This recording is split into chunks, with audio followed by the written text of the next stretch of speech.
ये क्वेश्चन है JEE advance 2017 का क्वेश्चन है। इसमें लिखा हुआ है कि एक ह्यूमन बॉडी जिसका जो एरिया है वो 1 मीटर स्क्वायर का है और जब normal body temperature is 10 kelvin above the surrounding temperature T not. अगर हम इसका टी नॉट ले लेते हैं तो हमारा जो बॉडी का टेम्परेचर जो होता है, ह्यूमन बॉडी का जो टेम्परेचर है वो टी नॉट प्लस में 10 डिग्री ज़्यादा है, केल्विन ज़्यादा है। टेकिंग द रूम टेम्परेचर जो हमें टी नॉट की वैल्यू दी गई है वो हमें 300 केल्विन दी गई है और हमें बताना और सिग्मा टी नॉट की पावर 4 भी हमें दिया गया है, वो कितनी दिया गया है 460 वॉट पर मीटर। तो हमें बताना है कि कौन कौन सा ऑप्शन सही है। The amount of energy radiated by the body in 1 second, हमें बताना है कि 1 सेकेंड में कितनी एनर्जी रेडिएट होगी।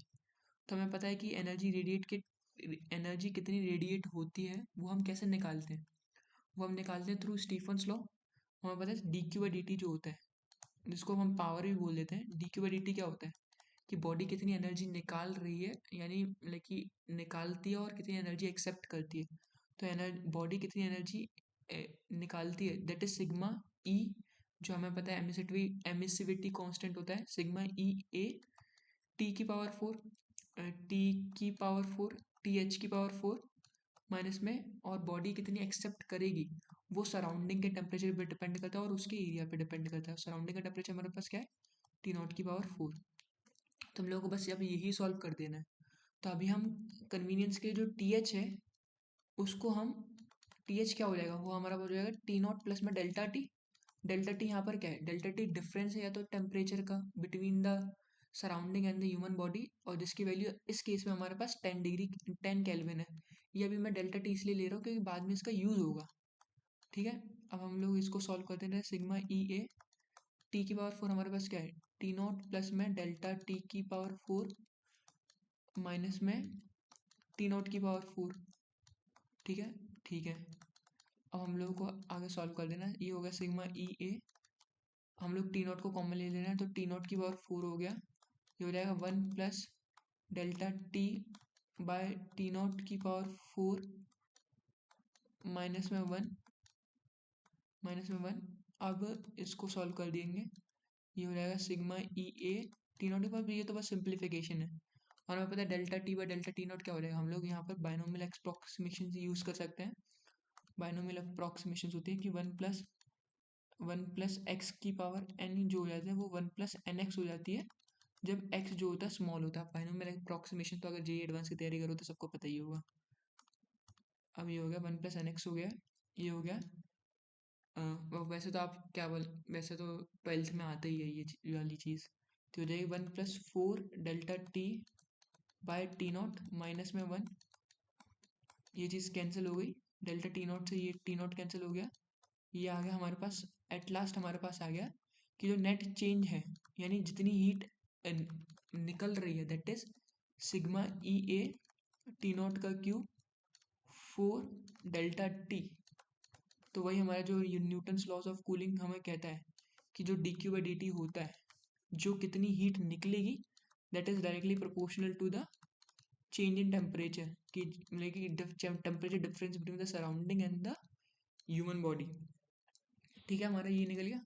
हम लोगों को क्या बताना था, अमाउंट 1 सेकंड में निकालनी है, तो हम लोगों को बस इसमें वैल्यूज पटक देनी है। तो हमें पता है 4 तो पता ही है हमें, सिग्मा टी नॉट की पावर 4 तो हमें दिया ही गया है। सिग्मा टी नॉट की पावर 4 हमें क्या दिया गया, सिग्मा टी नॉट की पावर 4 हमें दिया 460। तो हम लोग कुछ नहीं है, टी नॉट से टी नॉट मल्टीप्लाई कर दे रहे हैं। 4 sigma E A T nought की पावर 4 ओवर में delta T divided by T not, क्योंकि अब फिर यह सिग्मा टी नॉट की वैल्यू पटक देंगे 460। और ई जो होगा, हमें यहाँ पर कुछ दिया नहीं गया है कि कैसी ऑब्जेक्ट है क्या है, तो हम लोग ई की वैल्यू यहाँ पर 1 ही ले लेंगे। ठीक है, ठीक है। तो ई की वैल्यू हम लोगों ने यहाँ पर 1 ले ली। तो हमारे सारी वैल्यूज़ को, और डेल्टा टी हमें पता है 10 डिग्री केल्विन है, 10 केल्विन है। टी नॉट हमें पता है कि 300 केल्विन है। ये सब वैल्यूज़ जो है आसान वैल्यूज़ है, और हमारा लास्ट में जो आंसर आता है वो कुछ अप्रॉक्सीमेट कर करके 60 जूल्स ही आ जाता है।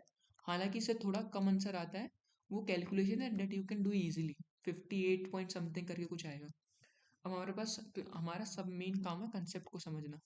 अब दूसरी चीज़ बहुत इंटरेस्टिंग चीज़ है, जो जिसमें लाइक मैंने बहुत सॉल्यूशंस देखे, बहुत सारी चीज़ें करी अपने टाइम पे भी, मुझे आज तक क्लैरिफाई नहीं हो पाया। तो मैं चाहता हूँ कि आप लोगों का क्लैरिफाई हो जाए।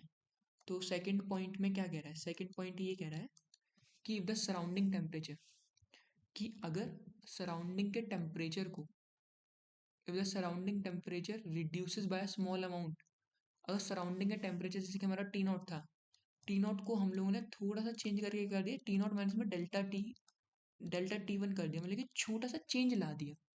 Then to maintain the same body temperature the human living the human being needs to radiated more energy per unit time, मतलब कि सेम टेम्परेचर, बॉडी को सेम टेम्परेचर मेंटेन करने के लिए जब सराउंडिंग का टेम्परेचर मैं घटा देता हूँ तो हमें बताना कि उसको ज़्यादा एनर्जी रेडिएट करनी पड़ेगी। तो अब इसको कैसे समझा जाए? इसका मतलब ये है कि हम लोगों ने कि हमारा जो एनर्जी है वो सेम ही रेडिएट करे। इसको ऐसे समझो कि हमारे पास मान लीजिए 40 डिग्री सेल्सियस, मान लेते हैं कि कोई बंदा था, उसका 40 डिग्री, वो 40 डिग्री सेल्सियस पे था, और जो सराउंडिंग था वो हमारा मान लीजिए 40 है, तो हमारा 50 डिग्री सेल्सियस पे था। 50 डिग्री सेल्सियस पे यहाँ पर डिफरेंस कितना है, डेल्टा टी कितना है, 10 डिग्री सेल्सियस का। जैसे आप क्वेश्चन में ये दिया गया है कि जैसे for maintaining the same body temperature, यानी टेम्परेचर तो 40 डिग्री सेल्सियस का 40 डिग्री सेल्सियस ही रहा, और हम लोगों ने क्या करा, सराउंड सॉरी सॉरी एक छोटी सी मिस्टेक ये हो गई कि हमारा टेम्परेचर जो है सराउंडिंग का ज़्यादा है, वो सराउंडिंग का कम है, बंदे का ज़्यादा है, तो ये 50 डिग्री सेल्सियस हो गया। ये यार मैं तो कुछ हटा ही दे रहा हूँ ये चीज़, कहाँ चला गया ये रुको, बस 5 मिनट के लिए ज़रा रुक जाओ, इसको वो कर देना, बोलते हैं फॉरवर्ड कर देना इस वाले पोर्शन को। तो मान लीजिए ये रहा बंदा, ये रहा, और हमारे पास मान लेते हैं ये 50 डिग्री सेल्सियस का है, और ये हमारा जो सराउंडिंग है वो 40 डिग्री सेल्सियस का है। तो अभी बंदा हीट रेडिएट ही कर रहा होगा, ऑफ कोर्स हीट जो होगा वो रेडिएट ही करेगा क्योंकि इसका ज़्यादा टेम्परेचर है, और सराउंडिंग से ये जो एनर्जी ले रहा है वो कम ले रहा है, तो ओवरऑल ट्रांसफ़र ही हो रही है हीट बाहर की तरफ। और एक दूसरी सिचुएशन ये है कि जो हमारा maintaining the same body temperature, हमने बॉडी टेम्परेचर तो 50 डिग्री का 50 डिग्री सेल्सियस ही रखा, हम लोगों ने स्लाइड चेंज कर दिया, हम लोगों ने मान लीजिए 39 डिग्री सेल्सियस कर दिया, 1 डिग्री सेल्सियस घटा दिया। तो अब यहाँ देखो, यहाँ जो एनर्जी निकल रही है, जो एनर्जी रेडिएट हो रही है, जिसको हम पावर भी बोल सकते हैं पी, ये जो पावर रेडिएट हो रही है डायरेक्टली प्रोपोर्शनल डेल्टा टी के। अब यहाँ डेल्टा टी कितना है, यहाँ डेल्टा टी 10 डिग्री सेल्सियस का है, जबकि यहाँ डेल्टा टी कितना हो गया, यहाँ डेल्टा टी 11 डिग्री सेल्सियस का हो गया, यानी जो पावर रेडिएट अब होगी, अब जो पावर रेडिएट होगी वो ज़्यादा होगी, ज़्यादा होगी, सही बात है, ज़्यादा एनर्जी रेडिएट होगी। तो हम एक बात तो बहुत क्लियरली ये चीज़ कह सकते हैं कि अगर अगर जो सराउंडिंग का टेम्परेचर घटा है और बॉडी को मेंटेन करना है सेम टेम्परेचर, तो एनर्जी तो ज़्यादा रेडिएट होगी। अब ज़्यादा रेडिएट तो होगी, ये तो पक्का बात है कि मोर energy per unit time, but क्या ये इतनी ही होगी, ये हमें प्रूव करना है। अब इसको हम प्रूव कैसे करेंगे, वो एक ऐसी सिचुएशन से प्रॉपरली जो हमें दिया गया, हम उसी डेटा से प्रूव कर लेते हैं कि अब हम लोगों को पता है ये है, ये रहा, हम लोग मान लेते हैं जैसे कि हमारा सराउंडिंग का टेम्परेचर क्या है, टी नॉट ही है, और ये टी नॉट प्लस में डेल्टा टी है, टी नॉट प्लस में डेल्टा टी है, और ये सिचुएशन वन है, ये सिचुएशन वन है, ये सिचुएशन टू है। दूसरी सिचुएशन में हमारा जो टी नॉट प्लस में delta T temperature, delta T one बोल दे रहे हैं, हमारे लिए डेल्टा टी वन है ये। और दूसरी सिचुएशन में क्या हुआ, हम लोगों ने टेम्परेचर तो वही मेंटेन करके रखा कि रुको, टी नॉट प्लस में डेल्टा टी वन ही मेंटेन करके रखा, हमने चेंज ही नहीं करा टेम्परेचर, बट हमारा जो टेम्परेचर सराउंडिंग का वो कुछ डेल्टा टी टू से घट गया, ये हम लोगों ने टी वन, ये मैंने सिर्फ समझाने के लिए कर दिया, डेल्टा टी टू यूज़ कर रहा हूँ मैं। तो हम लोगों को पता है यहाँ पर नेट डिफरेंस कितना आएगा। अब हमें पता है सिचुएशन तो यही है ना, सिचुएशन तो यही रहेगी कि डेल्टा कि नेट, कि इसमें नेट डिफरेंस कितना आ रहा है, हमारा इसमें नेट डिफरेंस क्या आएगा, ये कहाँ है, तो हमारा ये चीज़ क्या आ रही है, हमारा ये D Q by D T आ रहा है, ये एक्सप्रेशंस। तो जब हम यहाँ निकालेंगे, जब हमारा यहाँ पावर आएगा वो कितना आएगा, यहाँ पावर आ जाएगा, इस सिचुएशन को हेल्प करके जो हमारा ये न्यूटन्स लॉज आते हैं, 4 sigma E A T not का क्यू, डेल्टा टी कितना है, डेल्टा टी वन, सही बात है। जबकि यहाँ क्या हो जाएगा, यहाँ पर नेट डेल्टा टी, यहाँ पर नेट डेल्टा कितना है, नेट डेल्टा टी कितना हो जाएगा, यहाँ पर हमारे पास जो नेट डेल्टा टी हो जाएगा वो बॉडी का टेम्परेचर माइनस में इसका टेम्परेचर करेंगे तो वो हो जाएगा डेल्टा टी वन प्लस में डेल्टा टी टू, सही बात है। अब वही सिचुएशन लगा के देखेंगे हम लोग कि जो पावर रेडिएट हो रही है पर यूनिट टाइम वो हो रही है 4 sigma E A T not का क्यूब डेल्टा टी वन। अब हमें डेल्टा टी जो टेम्परेचर डिफरेंस आ रहा है और 4 sigma E A T not, अभी बाहर का टेम्परेचर कितना है, वो है T0 माइनस में डेल्टा T2। सही बात है, डेल्टा T2। और ये क्या आ जाएगा, इसका क्यूब है, ये याद रखिए इसका क्यूब है। और डेल्टा टी कितना आ जाएगा, डेल्टा T1 प्लस में डेल्टा T2। ये चीज़ तो समझ में आ रही होगी ना कि हम लोगों को यहाँ सराउंडिंग का टेम्परेचर लिखना था और यहाँ नेट डिफरेंस लिखना था। तो हमारा सराउंडिंग का टेम्परेचर कितना है इस केस में, केस 2 में, जब हमारा बॉडी का टेम्परेचर तो सेम ही रहा है, बट हम लोगों ने जो सराउंडिंग का टेम्परेचर उसको थोड़ा बहुत घटा दिया है। तो ये तो यही रहा है, ये आ गया पावर। पावर हमारा ये आ गया। अब ये समझो कि जो हमें दिया गया है कि जो डेल्टा T2 है वो T0 के कंपेरिजन में बहुत छोटा है। डेल्टा T0 ये जो चेंज है that is very very very small to the delta T0। तो जब क्यूबिक एक्सप्रेशंस में है तो क्यूबिक एक्सप्रेशंस तो हम डेल्टा T2 जो ये चेंज आया है जो हमने लेट करा मतलब डेल्टा T2 लेट कर लिया है, ये जो हो जाएगा बहुत ही मिनिमल हो जाएगा। जब इसका क्यूब करेंगे तो हम इसको इग्नोर मार सकते हैं, इग्नोर कर सकते हैं। तो हमारा पावर क्या आ जाएगा, अब पावर हो जाएगा 4 sigma E A T not का क्यूब, ये हो जाएगा डेल्टा T1 प्लस में 4 sigma E A T not delta T2। तो हम लोगों ने क्या देखा, हम लोगों ने ये चीज़ देखी कि कि जब हमारा टेम्परेचर जो है सराउंडिंग का थोड़ा बहुत घटा तो एक्स्ट्रा एनर्जी ये भी रिलीज करनी पड़ रही है। इतनी तो वो पहले ही कर ही रहा था, जैसे थोड़ी बहुत और घटा सराउंडिंग का टेम्परेचर को एक्स्ट्रा एनर्जी इतनी रेडिएट करनी पड़ रही है। और सिग्मा ई की वैल्यू तो 1 ही डाल दीजिएगा, और ए तो हमें पता ही है ए भी 1 ही दिया गया है। तो ये एक्सप्रेशन क्या रहेगा, ये एक्सप्रेशन रहेगा 4 सिग्मा टी नॉट का क्यूब टाइम्स में डेल्टा T2। आई होप आप लोग जो है जो मैंने सिचुएशन लेट करी है उनसे आप कंफ्यूज नहीं हो रहे होंगे कि डेल्टा T2 क्या है, डेल्टा T1 क्या है। डेल्टा T2 ये मैंने लेट कर लिया खुद से, क्योंकि एक ही चीज़ को बार बार यूज़ करने से कंफ्यूजन हो जाएगी।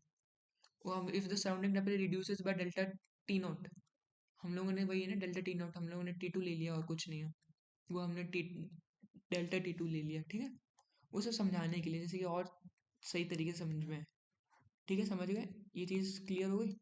और वैसे भी आप ये चीज़ तो सोच ही सकते हैं ना, ऑफ कोर्स अगर मान लीजिए एक कोई चाय की प्याली है, अगर मैं ज़्यादा मतलब कि चाय बहुत गर्म है और मैं अगर कुछ ठंडे माहौल में रखे हुआ हूँ तो वो एनर्जी ज़्यादा रिलीज करेगी। और ठंडे अमाउंट में रखा हुआ और ठंडी जगह पे रखा हूँगा तो वो और ज़्यादा ज़्यादा हीट रेडिएट करेगी। लाइक पता ही होगा ये जो चाय का, या रुको, ठीक ही है चलो। अब आगे की तरफ बढ़ते हैं, इतना तो समझ में ही आ रहा होगा। अब आगे की तरफ ये है कि इसमें लिखा हुआ है कि सी सिचुएशन ये कहती है कि reducing the expose surface area, अगर जो सरफेस एरिया होगा like curling up allows the human to maintain the same body temperature while reducing the energy lost by the radiation, maintaining the same body temperature, body का temperature maintain रहे by energy lost of the radiation.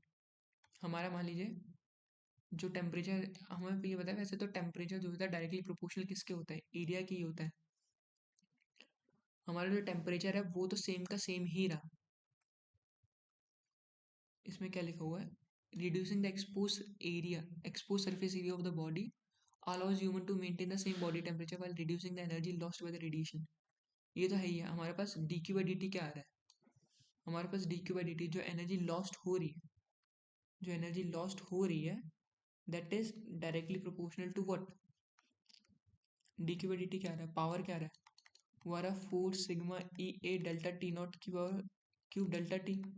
ये energy lost हो रही थी, ये energy क्या है, directly proportional to area है। अगर एरिया कम होगा तो ये जो एनर्जी लॉस्ट होगी वो भी कम ही होगी और मेंटेन कर लेंगे उतना ही सेम टेम्परेचर को। जैसे कि इसमें भी दिख रहा है कि इसमें भी एक तरह से देखा जाए तो टेम्परेचर तो सेम ही मेंटेन्ड है, और ये अमाउंट भी घट रहा होगा क्योंकि उतना ही सेम टेम्परेचर को मेंटेन करने के लिए और इसमें भी एरिया एरिया दोनों में ही एरिया एरिया है। तो ये चीज़ तो देखी गई कि power is directly proportional to area, तो एरिया घटेगा तो सेम ही टेम्परेचर को मेंटेन करने के लिए जो एनर्जी रिलीज करनी होगी वो भी घटेगी। तो हमारी ए स्टेटमेंट भी ट्रू है, हमारी बी स्टेटमेंट भी ट्रू है, हमारी सी स्टेटमेंट भी ट्रू है। अब डी स्टेटमेंट की बात करते हैं। डी स्टेटमेंट में ये कहा है, if the body temperature rise significantly, अगर बॉडी का टेम्परेचर बढ़ता है, then the peak of the spectrum of the electromagnetic radiation by the body shifts to longer wavelength। मतलब कि अगर टेम्परेचर बढ़ाते हैं तो लैम्डा बढ़ेगा। ये तो ऑब्वियस बात है, वीन्स डिस्प्लेसमेंट लॉ तो हम सब लोगों ने पढ़ा ही हुआ है कि जो हमारा लैम्डा टाइम्स में टी होता है वो लैम्डा मैक्स, मैक्स मतलब क्या होता है कि जो मैक्सिमम लैम्डा किसी टाइम पे दिखेगा at any temperature T. Lambda M times में टी क्या होता है, कांस्टेंट होता है। तो अब इसमें बोला गया कि अगर टेम्परेचर बढ़ाएंगे तो ऑफकोर्स जो मैक्सिमम लेमडा होगा वो तो घटेगा, और उसमें कह रहा है कि बढ़ेगा। तो वो तो डी ऑप्शन तो पहले से ही रॉन्ग है, और डी ऑप्शन तो बहुत ही ज़्यादा मतलब कि बहुत आसान दे दिया। तो is significantly peak in the spectrum of the electron emitted by the body, of course not. तो हमारा डी ऑप्शन गलत हो जाएगा। तो ये था, अगर आपको कोई डाउट हो तो आप कमेंट में पूछ सकते हैं। Thank you.